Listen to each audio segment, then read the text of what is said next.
Navegamundo awakens children's imagination through fun stories around the world.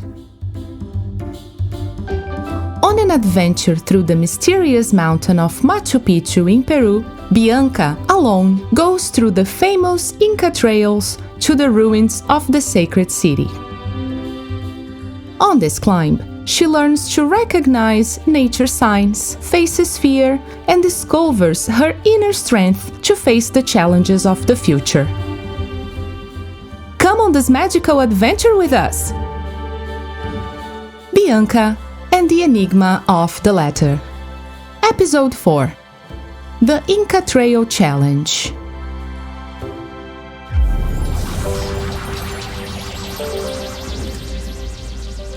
On that day of blue skies, Patcha'smagiccanoe flew through the clouds. On board was the girl Bianca. Hang on tight, Bianca! Today we will go down the river in a lot of emotion. She hit her staff on the canoe, causing it to dive into the air. Just in time, Bianca closed her eyes and felt the water on her face. At speed, Patcha backed the canoe into the waters of the Urubamba River before taking off again. The two had traveled through time and space, arriving in present-day Peru, in the ancient little town of Ollantaytambo. On the flight, Bianca was amazed to see the ruins of the great Temple of the Sun, with its staircases and the colcas, little stone houses stuck in the mountains, where the ancient Incas stored grain from their harvest. This is what Bianca wanted, that her family's plantation would produce so much fruit that it would fill a colca up to the ceiling. Patcha advised her that the adventure in Peru would be unlike previous ones. You are here to discover more about yourself by walking the ancient Inca trail to the top of the old sacred mountain, Machu Picchu. But why do I need to go up there by walking? It is much easier and more fun to go flying in the canoe. Not always the best is the easiest one. The Inca Trail must be lived. As you walk through it, you will learn to unravel the signs of nature and gain an understanding of your own value and power.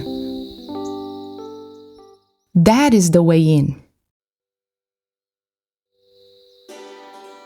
So, Bianca, are you up for the challenge? I don't have everything needed to do this Inca Trail. And I haven't even brought a jacket. Don't worry about it. Go to the Ollantaytambo market, where hikers from all over the world gather before starting the journey up to the mountain, and buy the necessary with these Peruvian pesos. It's just about knowing what to choose. The girl took the money and the map and arranged with Patcha to pick her up at the top of the mountain at sunrise on the 4th day. The market was vibrant and packed with small stalls. Bianca was happy and felt as if she already knew the place.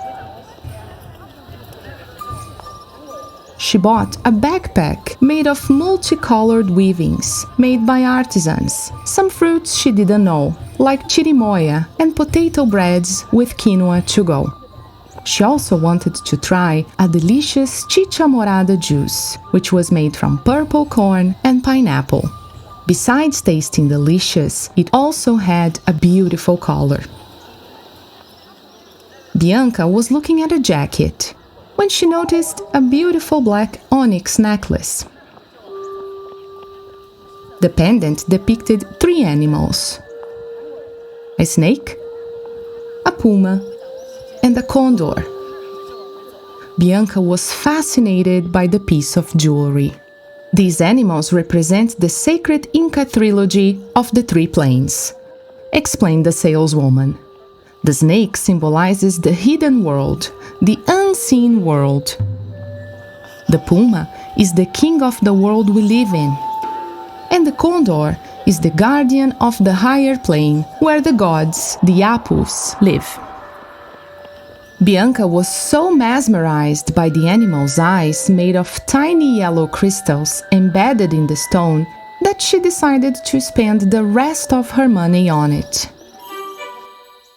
As she was leaving the market, she was surprised by a girl dressed in typical Inca clothes. "Take my hat. You will need it." It was an unusual hat, full of vibrant colors and embroidered flowers. Bianca took this as a positive sign and followed a stone street to the starting point of the trail. But the group had already left. Better wait for someone to show up, the girl thought. I can't go on alone. She sat on a rock and waited until the sun went down. But no groups showed up. Maybe you should give up, said a little voice. Bianca looked around and was startled to see a snake with bright yellow eyes, similar to the one on her necklace. Calm down, I won't harm you, said the snake. But this path is not for everyone. Don't you think it would be better to leave? Afraid of being beaten and also tired of waiting, Bianca thought the snake might be right.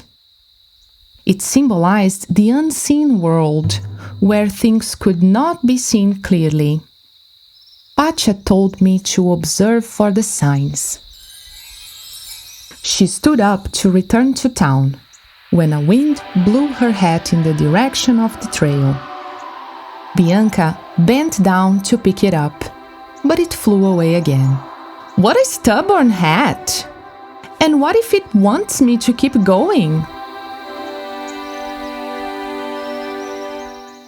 She decided to trust the wind. She put her backpack on and started her walk towards the top of the mountain.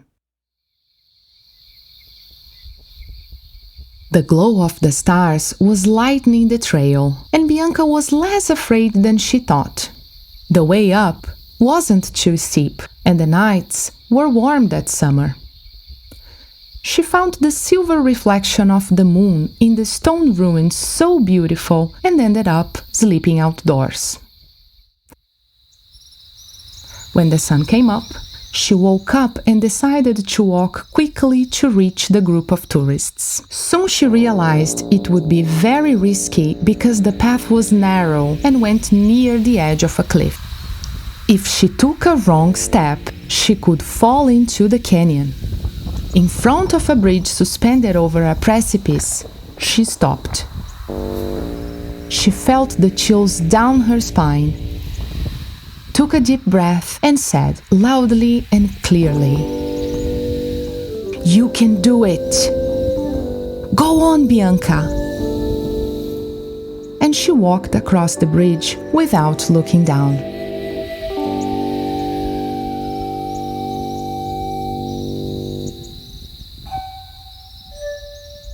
Along the way, she collected a few souvenirs, an empty nest, a piece of tree branch shaped like a llama, and a rock she found in the waterfall.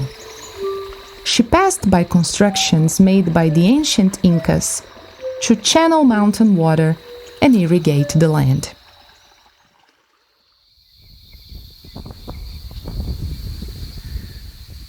It was already evening when Bianca spotted a camp sign, but there was no one there. The tourists had already left, and she was going to be alone for another night. But where? She thought about shouting out for Pacha. The cold had increased, and she regretted not buying that jacket.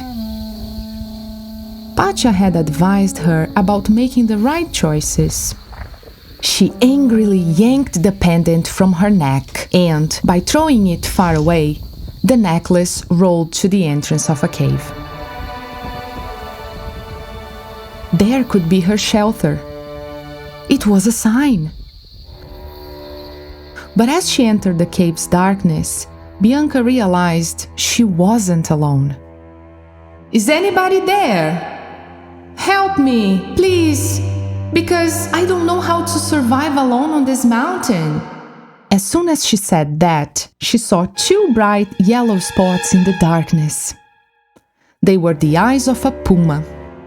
Immediately, Bianca started shaking. Not of cold, but fear. Instead of attacking her, the puma emerged from the shadows saying, "The ancient Incas protect themselves from the cold by using two stones to make fire. Why don't you follow their example?" Bianca followed the suggestion from the sacred animal of Inca mythology. She grabbed two rocks and rubbed them together until sparks turned into flames. When Bianca turned back to thank the advice, the puma had gone. She picked up the necklace, cleaned it, and went to sleep.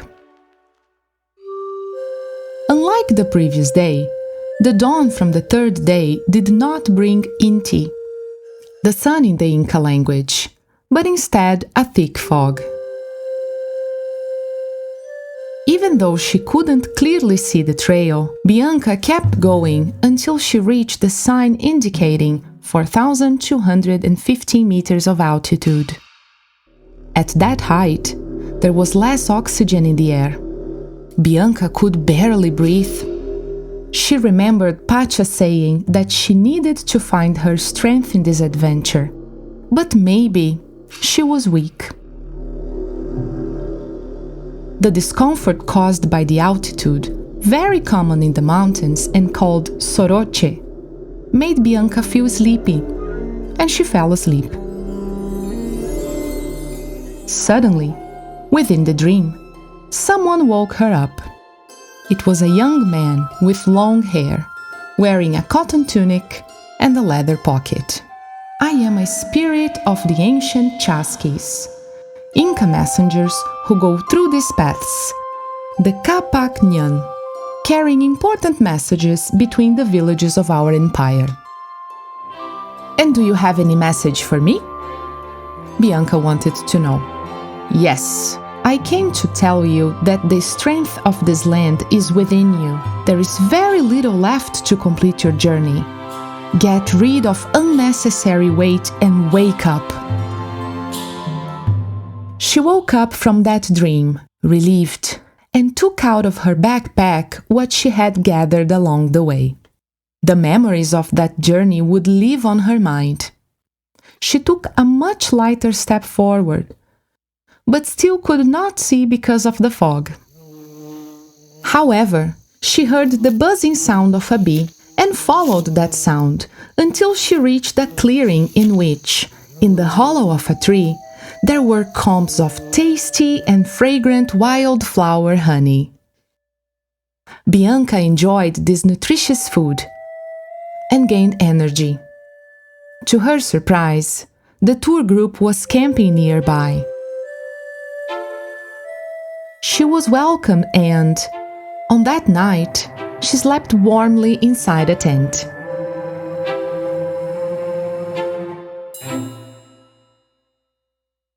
There were only 2 more hours to go before the end of the walk to Machu Picchu. This final stretch of the path was done in the dark, so that the arrival through the Puerta del Sol could happen at sunrise. Bianca woke up when she heard one of the walkers shouting to the others, "Look! Over there is faster!" Bianca was ready to follow him down the shortcut when a huge condor flew low over her head. She remembered that it is the third animal in the Inca Trilogy, the guardian of the higher plane, much as the puma is the king of the earthly world and the snake of the unseen world. Bianca heard him say, "Don't stray from your goal. To find out more about yourself, go through the ancient Inca path." The girl understood the message of the sacred animal. "Hey, wait!" said Bianca. "We shouldn't go over there. Let's take the main trail." She felt her heart beating fast. Let's trust the path the ancient Incas left for us. The group was still looking at each other indecisively about what to do, when Bianca decided to follow the main trail. She saw what she had never seen and heard what she had never heard. Pacha was right. Walking the trail had made her more prepared. When they reached the sacred portal, the group felt the power of Bianca's decision and applauded her. The sun's rays were rising on the horizon and passing through Inti Punku, the Puerta del Sol. Its golden light covered the ruins of the sacred city of Machu Picchu, announcing the beginning of a new day and a new Bianca too. The girl has overcome several barriers. This made her more confident, thus able to face new challenges.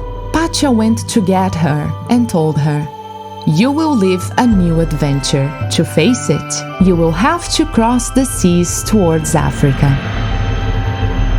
The end. Navegamundo. Cultural storytelling podcasts to listen anytime, anywhere. The illustrated scene makes reference to the ruins of Machu Picchu in the Inca Trilogy, the serpent, the puma, and the condor.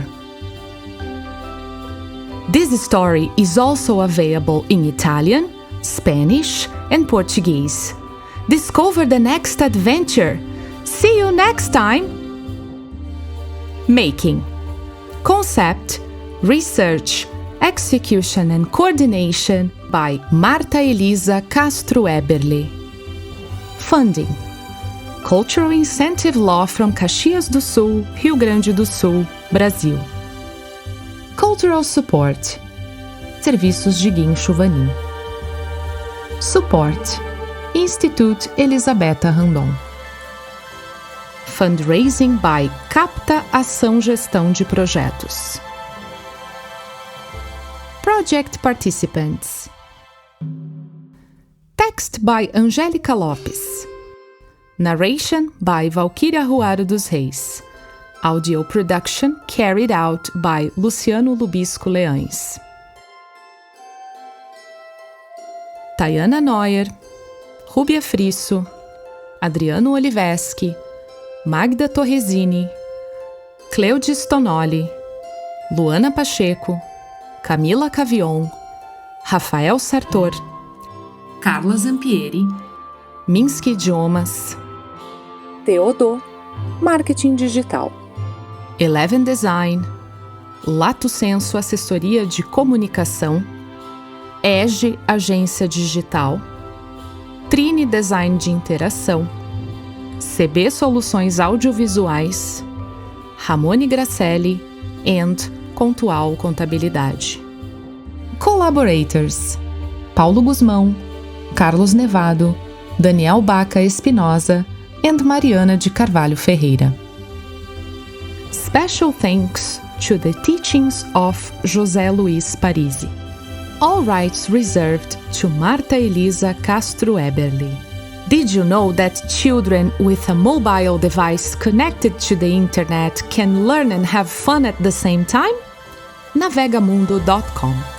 The Navegamundo channel is also available on audio platforms.